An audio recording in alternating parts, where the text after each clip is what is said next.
1.5 dozen equal to 12 plus 6 অর্থাৎ 18। অর্থাৎ আমাদের এখানে 18টা কলার দাম নির্ণয় করতে হবে। তো এখানে বলে দিয়েছে একটা কলার দাম 200 পয়সা। 200 পয়সা মানে কত টাকা?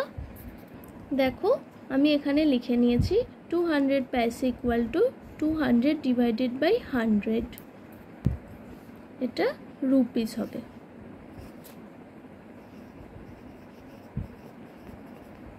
কেন 100 দিয়ে ভাগ করলাম?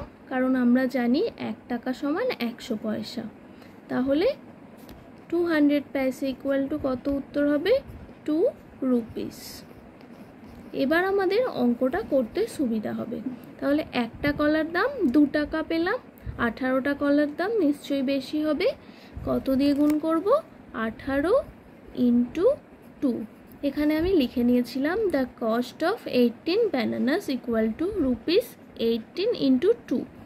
কত অ্যান্সার হবে? রুপিস 36। এটাই অ্যান্সার। কোয়েশ্চেন নাম্বার 10 দেখো, find the HCF of 9, 12 and 18।